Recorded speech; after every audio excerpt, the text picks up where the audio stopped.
Assalomu alaykum. Anglayotganinglar tarixiy tazkira asar Ediqut o'g'lonlari Mo'yittilar jamiyati. Avtori Ömerjan Sidiq. Mahmud Mo'yitti. Davomi. Majunyanning shafqatsiz qonxo'r ekanligi, uning Urumchida yengilib Janubiy Shinjongga kelgucha, bo'libmi Qashqarda har millat xalqini qanchalik vahshiylik bilan qirg'anligi isbotlaydi. Majunyan Qashqar Ko'n shahrining 4 darvozasini etib qo'yib, 2 kecha kunduz ommaviy qirg'in qatlam qilgan. Mushu 2 kun ichida uning o'ltirgan odami 4-5 mingga yetidi. U o'ziga qarshi bo'lganlarni o'ltirgan, qarshi bo'lmaganlarni o'ltirgan. Atush, yingsarlardimi cho'ng qirg'inchilik ilib borgan. Ba'zi maqola va kitoblar xalq qo'zg'olonlarining ko'tarilganligini yondab o'talmasimi? Bu qo'zg'olonlarga vaqa, to'polon, isyon degandek atalg'ular bilan baho berib, uning ko'limini, rolini va xarakterini kam sundirmoqchi bo'ladi. Dal mushu sababdan bilib bilmay qo'zg'olonchilardan foydalanib qora niyatiga yetmoqchi bo'lgan Majunyan Shingsay qatorliq jallodlarni pardozlab, ularning xalq qo'zg'olonchilari bilan bo'lgan ziddiyati, to'qinishi va urushini qat'iy qabul qilg'ili bo'lmaydigan qilcha ilmiy bo'lmagan nuqtadan sharhlashga tirishidi. Ya'ni Majunyan Shingsaylar qonuniy hukumatga, xalq qo'zg'olonchilari bo'lsa bo'linishga, qalaymaqonchilikqa vakillik qiladigandak xulosa chiqarishga urinadi. Bu yerda shuni ko'rsatib o'tish o'shiqliq qilmaydiki, Sharqiy Turkiston Istiqloliyat Jumhuriyati degan bir nima qo'zg'olonchilar tarafidan qurilgan emas. Qaysi bir qo'zg'olonchi shundoq yoki shuningga o'xshaydigan bir narsani qurish to'g'risida aqalliy tasavvur bilan o'tirg'a chiqqanmi emas. Buni tashkillovchilar fursatdan foydalangan. O'zining bu hukumatiga ba'zi qo'zg'olonchi rahbarlarning ismini kirgizib olgan bo'lsa-mu, bu qo'zg'olonchilar shu hukumat ichida vazifa o'tagani yo'q. Shu hukumatni himoya qilib, o'tirg'a chiqib, qandaqdir harbiy harakatlarni qo'llanganimi yo'q.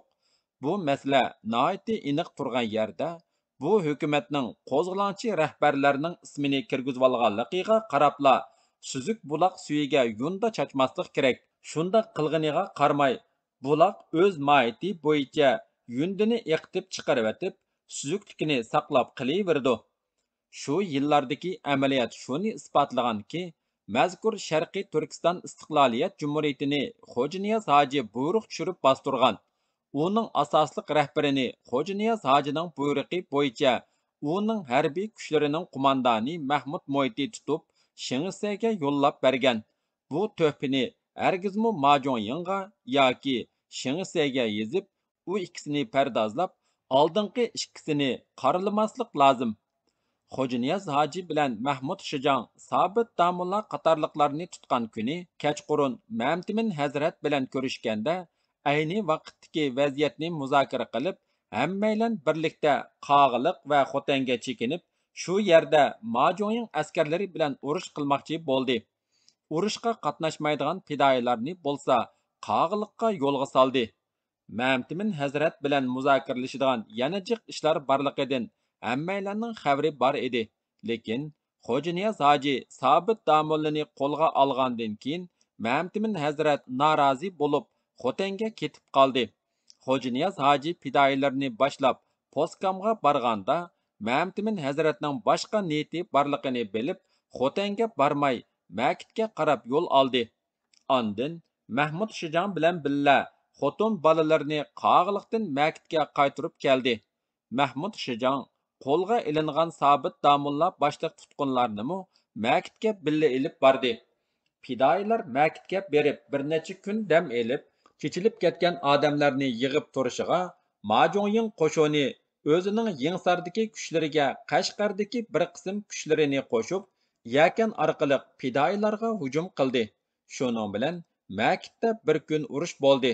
Bu urushda Mahmud Shijongning Fuguanjangi Niyoz Axun, Sanxuching Niyozga o'q tegib qazo topdi. Fidoyilar oxir Makitdan Seriqbuya tarafga qarab chekinishga majbur bo'ldi. Shu chog'da Majunyan askarlaridan To'qsonliq Hisomiddin degan odam miltiqini ko'targan peti fidoyilar tarafga qechib o'tdi. Fidoyilar uningdan Majong Urumchidan chekinib Janubiy Shinjang tarafga kelayotganligini anglab, ular bilan uchrashib qolmaslik uchun Makitdan Aqsu Avatga qarab mangdi. Teklamakan qumliqini kezib, Shaqur degan yerga kelganda kech bo'lib ketdi. Fidoyilar shu yerda qo'nmoqchi bo'lib yetib, yerim kecha bo'lganda dushman qo'shini Urumchidan kelayotgan qismlari bilan birlashib, fidoyilarga ushtumtut o't ochdi.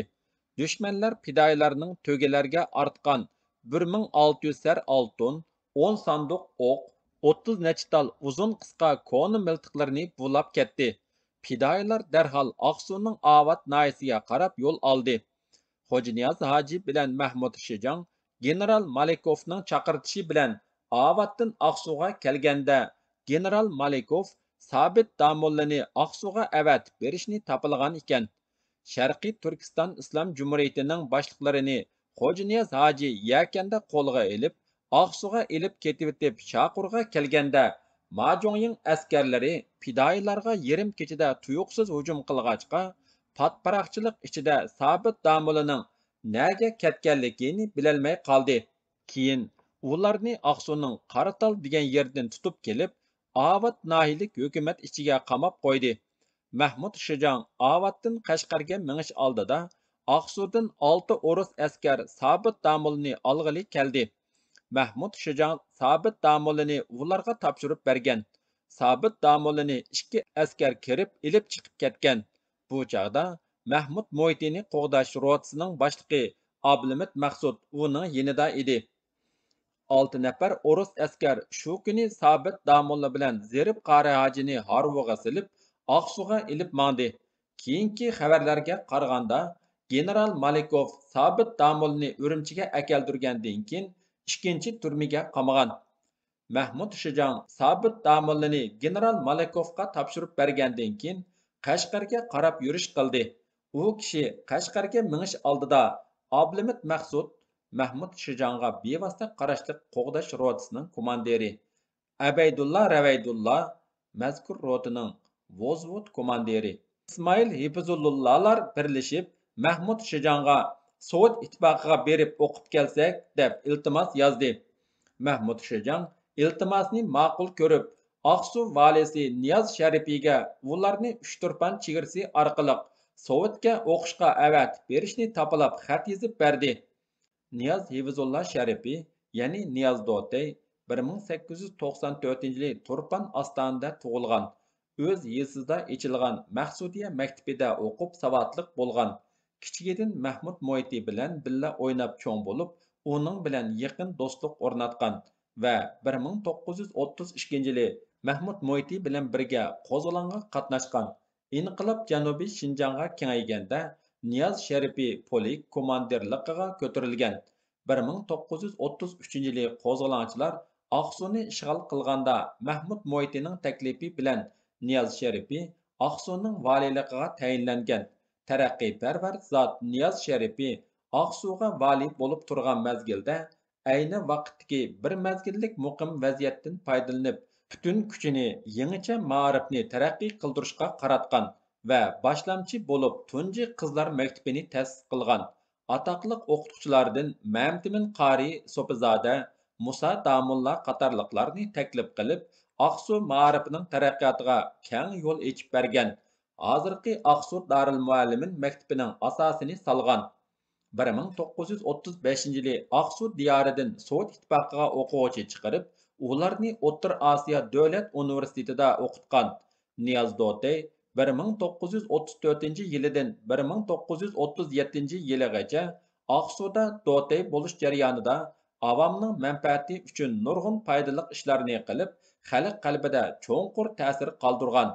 Avam xalq u ta'sis qilgan maktabga Maktabi Niyoziya deb nom berish bilan birga Niyoz Sharifiga cho'nqur hurmat bildirib, Dotey vali amalini uning ismiga qo'shib qo'llangan.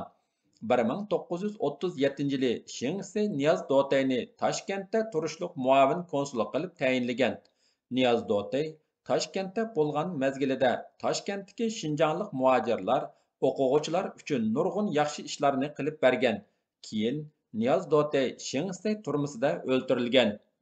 Ablimit Maqsud qo'l ostidagi askarlarni o'tkazib berib, 6 kishi bilan birlikda Avatdan Aqsuga keldi. Mahmud Shijonning xatini valiyga berib, Sovetdan javob kelguncha Aqsuda o'qib turdi. Bir oydan keyin Aqsu valisi Niyoz Sharifi ularga Sovetdan Urumchi orqali kelsin debdi degan javobni berdi. Ular oltaylan Urumchiga otliq yo'lga chiqdi. Kuchaga kelganda Mahmud Shijonning Sanmojangi Qurban Saidi, polik komandiri Ahmad Maqsumlar bilan uchrashib qoldi. Ular Ablimit Maqsudlarning ahvolini uqqandan keyin, sizlar Urumchiga barsanglar, ota-onanglar sizlarni hargiz Sovetga o'qishga avatmaydi. O'qiymiz degan maqsadinglarga yetolmaysizlar. Biz bilan Qashqarga qaytinglar. Biz sizlarni shu yerdan Sovetga o'qishga avatib beraylik, deb ularni yo'lidan qaytarib Qashqarga billa ilib mangdi.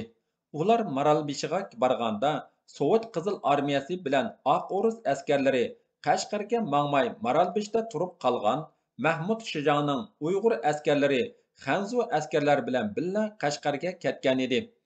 Buning sababi Qashqarda turishliq Angliya konsuli Rus askarlarining Qashqarga kirayotganligini anglab, Shinjang o'lkalik hukumatiga Qashqarga Xanzu Uyg'ur askarlari kirsa gapimiz yo'q.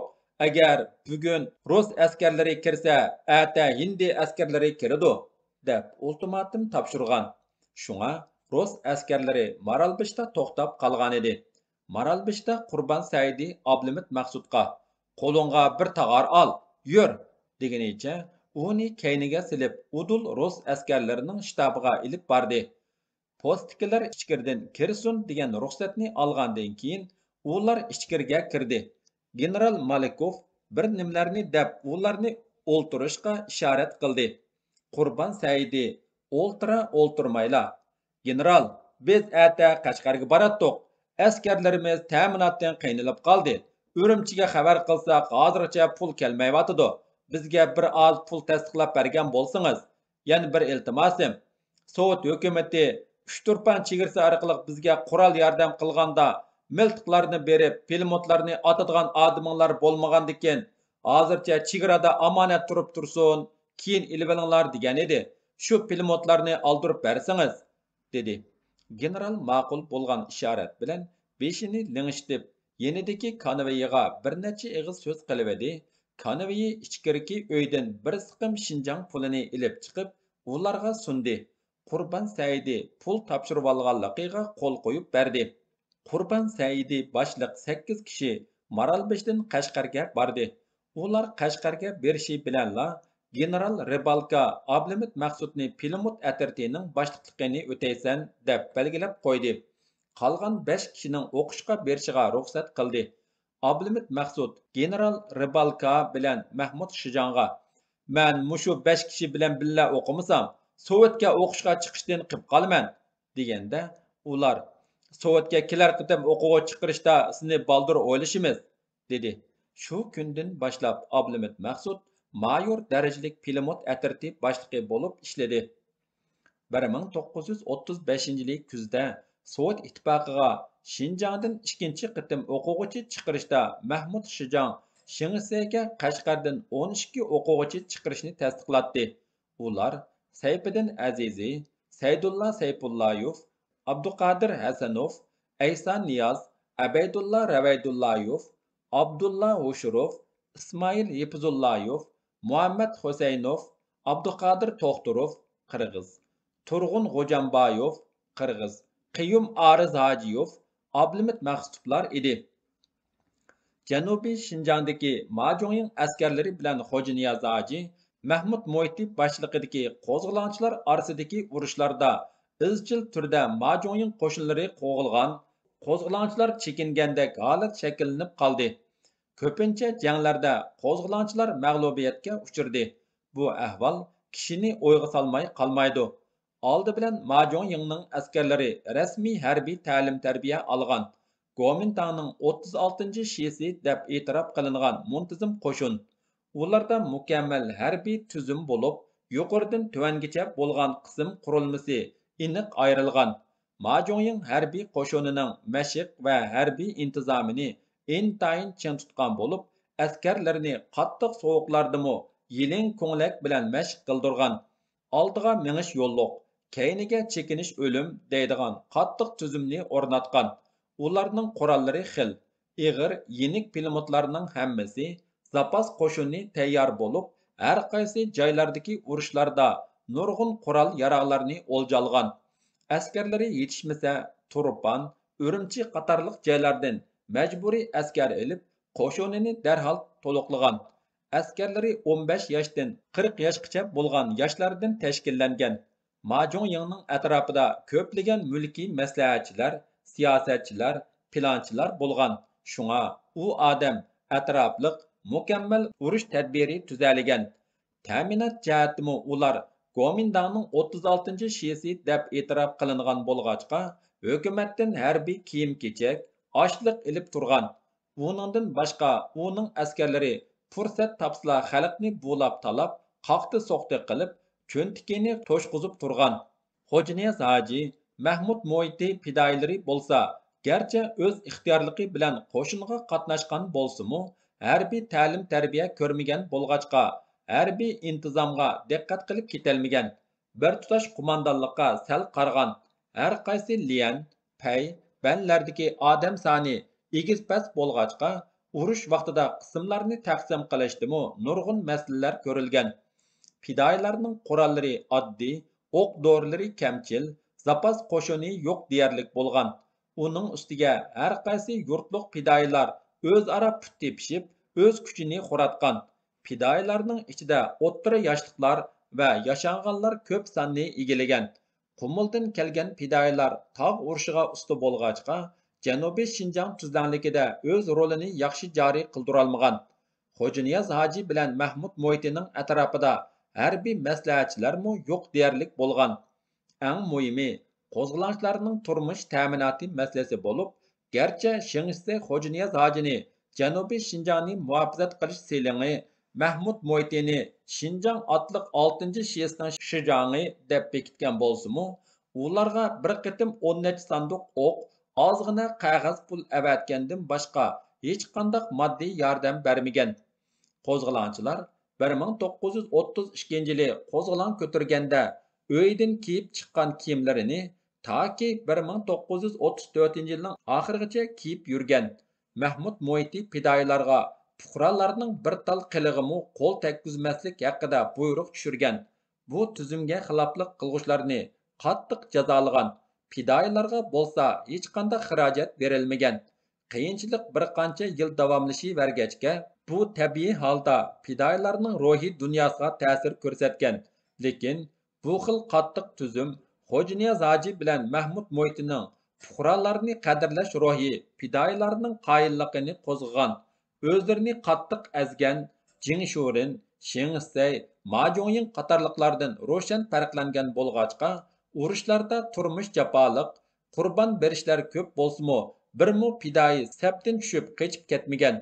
Majonying harbiy kuchi iqtisodiy jihatdan Xo'janiyaz hojidan bir qancha hassa kuchli bo'lsa-mu, uning xalqqa solgan zulmi oxiri o'zining o'lini tavirtivatgan. Xo'janiyaz hoji Oqsuga kelgandan keyin Janubiy Shinjang Bau'an-Seling garnizon qo'mondoni unvoni bilan Oqsuda bir mezgil turdi. Uzun o'tmayla Urumchidan kelgan maxsus bir o'mak tantanalik murosim o'tkazib, Xo'janiyaz hojining Shinjang o'lkalik hukumatining muavin raisligiga, Mahmud Mo'ytining Janubiy Shinjang amonlik qo'g'dash shtabining muavin qo'mondoni va qo'shimcha 6-diviziya to'liq ismi Shinjang chegara mudofaa quruqliq askarlari otliq qo'shini vaqtliq 6-diviziyasi komandirligiga tayinlanganligini rasmiy jakarlagan hamda hojimni Urumchiga berib, muavin raislik vazifasini topshirib olishga taklif qilgan edi. O'mak yana bu ikkalanga mashrang sarjidan tikilgan harbiy forma, qasqonliq shapka, yoqiga qadaydigan generallik oltin chan va parqirab turadigan tasma belvog'larni taqdim qilgan edi. Biroq hojim Urumchiga berishga unamay, hatto Shingsayning orqa-orqadan yo'llagan telegrammalariga mu parvo qilmay jim yetib olgan edi. Shu vajidan Aprasov Sovet ittifoqining rasmiy vakili sifatida uni Urumchiga berishga ko'ndirmoqchi va mumkin qadar o'zi bilan birga elib ketmoqchi bo'lib, aeroplan bilan Aqsuga kelgan edi. 1934-yili 8 ayda Xo'janiyaz Hoji Xanzucha, Ruscha, Uyg'urcha 3 xil yoziqda tuzilgan Xo'janiyaz Hojining hayoti, mol-mulki, siyosiy o'rniga kapolatlik qilish mazmun qilingan to'xtamga Sovet ittifoqining kapolatiga ishinib Urumchiga kelib, muavin raislik vazifasini o'tkazib oldi. Uning asosiy qo'shinlari Janubiy Shinjongda turg'izilib, Mahmud Mo'iti bu qo'shinlarning Shijangi sifatida Qashqarda qoldi. Bu chog'da 6 diviziyaga qarashli bir brigada, 4 polik tuan, bir muhofizatchi eskadron bor bo'lib, brigada komandirligiga Qumulliq Sali Dorg'a, muavinligiga Turpanliq To'xtibek, birinchi polik komandirligiga Turpanliq Samat Hoji, ikkinchi polik komandirligiga Turpanliq Qurban Niyoz Shahidi Gajidi, 3-chi polik komandirligiga To'qsunliq G'upur, 4-chi polik komandirligiga Turpanliq Po'latbeglar tayinlangan edi. Mahmud Shijong Qashqar shahridagi sobiq Shitay yomiliga bir polik bosh shtab o'rinlashgan joydagi Yumloq shaharga, bir polik shahar ichidagi savdo saroylarga, bir polik Yingsar qal'asiga, bir polik Yakan Koni shaharga o'rinlashdi. 1933-yili tashkillangan yerlik qo'shinlardan Qashqar ustun atush brigadasi deb atalgan Zaydin karvonning qoldiq qo'shinlari, Ostin atush brigadasi deb atalgan Kichik Axunning qoldiq qo'shinlari va Kichik Axun qo'shinidagi partizan atrat qo'mondoni deb atalgan Rishtamning bir vozvod askari Mahmud Mo'iti qo'shiniga qo'shitildi. Shuning bilan 6-diviziyaning askarlarining umumiy soni 5000 atrofida bo'ldi. Davomi bor.